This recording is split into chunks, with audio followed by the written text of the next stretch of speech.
pemirsa, jika di segmen sebelumnya kita telah membahas berbagai program dan juga terobosan yang telah maupun yang sedang dilakukan oleh pemerintah, bagaimana dengan peran swasta untuk mengakselerasi pembangunan pendidikan di tengah keterbatasan infrastruktur dan juga ada ketimpangan sumber daya manusia. Salah satunya dilakukan oleh PT Danone Indonesia. Seperti apa konsep Danone Indonesia dalam keikutsertaannya membangun pendidikan di tanah air? Kami akan mengulasnya bersama Vice President General Secretary Danone Indonesia, Vera Galuh Sugianto. Selamat malam, Bu Vera, apa kabar? Baik, alhamdulillah. Selamat malam, Mas Wahyu. Baik. Bu Vera, apa saja sebenarnya yang menjadi titik berat dari Danone Indonesia dalam keikutsertaannya untuk mendorong percepatan pembangunan pendidikan di tanah air? Terima kasih. Danone Indonesia, kita memang punya visi One Planet, One Health. Kita percaya kalau kesehatan manusia dan kesehatan bumi pasti akan saling terkait gitu. Jadi apapun bisnis yang kita lakukan maupun inisiatif yang kita lakukan, kita ingin memastikan bahwa dampak positifnya itu untuk kesehatan dan planet itu sangat nyata. Kalau di Indonesia, kami memang hadir melalui produk nutrisi dan hidrasi yang sehat seperti ikonik brand SGM Export dan juga Aqua. Dan tentu berbagai macam program keberlanjutan karena kita ingin bisa membawa kesehatan ke sebanyak mungkin masyarakat. Mungkin ditanya, apa sih hubungannya ya perusahaan membawa kesehatan sama pendidikan? Karena tanpa disadari atau mungkin kita sama-sama setuju, kesehatan itu sangat erat terkait dengan pendidikan, gitu ya, baik itu akses maupun kualitas pendidikan. Kalau kita lihat tahun 2030 Indonesia dengan populasi anak yang sekarang, kita akan punya dapat bonus demografi yang luar biasa. Dan tentu itu akan menjadi kekayaan sendiri buat Indonesia kalau memang semua pihaknya bisa turut serta, termasuk kami Danone, untuk membangun pendidikan anak-anak mulai dari jenjang yang dini seperti PAUD, SD, SMP, hingga SMA, bahkan universitas seperti tadi Pak Nadiem sampaikan dengan program kampus Merdeka Belajar gitu ya. Nah tentunya kalau edukasi itu tadi kita bilang sangat terkait dengan nutrisi dan hidrasi memang real gitu. Jadi kita ingin memastikan bahwa anak-anak Indonesia juga sehat, kemudian baru kita akan address bagaimana sih tantangannya sekarang dengan pandemi gitu ya. Tadi sudah disampaikan bagaimana pendidikan jarak jauh ini tidak semudah yang dibayangkan gitu, apalagi buat anak-anak yang di daerah 3T, terluar, tertinggal, terdepan gitu.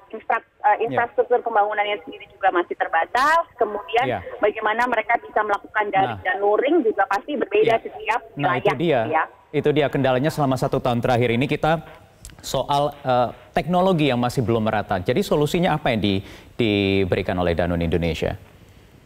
Oke, jadi selain dari inisiatif yang memang sudah kita jalankan, sebelum pandemi ini kita punya berbagai macam inisiatif seperti edukasi remaja gesit, kemudian edukasi hidrasi air minum air atau AMIR, kemudian isi piringku bersama dengan IPB, kita juga ada dongeng, bagaimana kita membawa anak-anak untuk lebih senang gitu mendengarkan edukasi melalui dongeng, termasuk juga dongeng tentang sampahku tanggung jawabku. Dan di Jogja sebenarnya kita juga ada kontribusi Taman Pintar. Tetapi di saat pandemi ini ada 2 hal penting yang kami lakukan karena keterbatasan teknologi tadi. Yang pertama adalah kolaborasi dengan Kementerian Pendidikan menjawab challenge yang ada. Kami di awal tahun mendonasikan mensosialisasikan distribusi pencetakan modul-modul edukasi sesuai dengan kurikulum nasional kepada 12 kota di Kabupaten Belu, Nusa Tenggara Timur. Kenapa kita membantu mencetak? Karena memang ternyata di sana mereka tidak bisa melakukan pendidikan dengan cara daring gitu ya. Mereka tetap harus bisa melakukan dengan luring karena memang keterbatasan akses teknologi.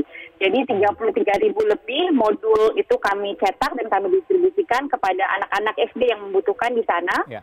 Kemudian ditambah dengan kurang lebih 8.000 modul edukasi di luar edukasi formal. Seperti bagaimana nutrisi, bagaimana hidrasi, bagaimana mengelola sampah. Nah, tetapi kalau kita bicara mengenai akses teknologi, ada kolaborasi terakhir yang kami lakukan bersama mitra, salah satunya adalah Alfamart, di mana kami ingin membangun kembali ulang 2 PAUD, 1 di Jogja, kemudian 1 lagi adalah di Kabupaten Manggarai Barat, Nusa Tenggara Timur. Dan kita bekerja sama juga dengan Ruang Guru memberikan beasiswa untuk 1.000 anak berprestasi di kelas SD, di mana paket pendidikannya itu adalah ada smartphone, kemudian ada gratis ruang guru 1 tahun, kemudian juga tentunya adalah monitoring dan coaching dari ruang guru sendiri untuk 1.000 anak berprestasi yang mungkin kurang mampu.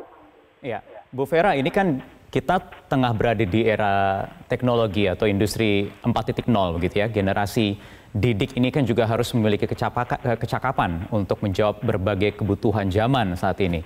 Bagaimana Danone Indonesia melihat hal ini dan apa upaya yang sudah diberikan untuk mendorong peningkatan mutu pendidikan agar bisa lebih fokus lagi menyongsong masa depan ekonomi Indonesia yang lebih baik lagi?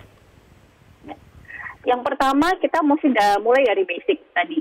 Kalau kita bicara edukasi, tentu kita harus tahu edukasi yang optimal itu faktor pendukungnya apa saja sih. Jadi infrastruktur is one thing, tapi terus kemudian kita harus balik ke masalah kesehatan. Karena sangat erat terkait bagaimana kondisi anak-anak untuk bisa sehat supaya mereka juga belajarnya optimal. Dari 44 juta anak yang kita pahami sekarang gitu, mereka juga mempunyai kendala akses pendidikan baik karena pandemi atau masalah hal lain. Kemudian juga ada faktor keluarga, ada faktor juga bagaimana kualitas dari modul pembelajaran itu sendiri. Tapi kalau balik masalah kesehatan, kita harus akui bahwa kesehatan anak Indonesia masih memprihatinkan. Kalau lihat data, 1 dari 3 anak di Indonesia itu stunting. 1 dari 3 anak di Indonesia itu anemia, artinya kekurangan zat besi. Nah, kita harus address itu tentunya. Nah, kemudian kalau bicara industri 4.0, yang pasti adalah kita ingin anak-anak Indonesia itu ready pada saat mereka sudah selesai masa pendidikannya, mereka ready untuk bisa terjun di luar sana, baik itu di dunia pekerjaan, profesional, ataupun wira swasta.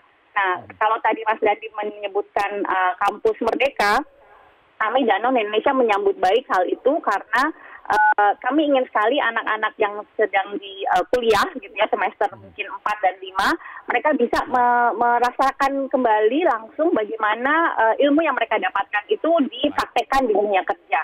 Jadi di Danone sendiri memang kita juga mengutamakan mengenai data dan teknologi. Mudah-mudahan dengan kampus Merdeka tersebut Danone Indonesia bisa berkontribusi terhadap penyiapan peserta-peserta didik untuk industri 4.0.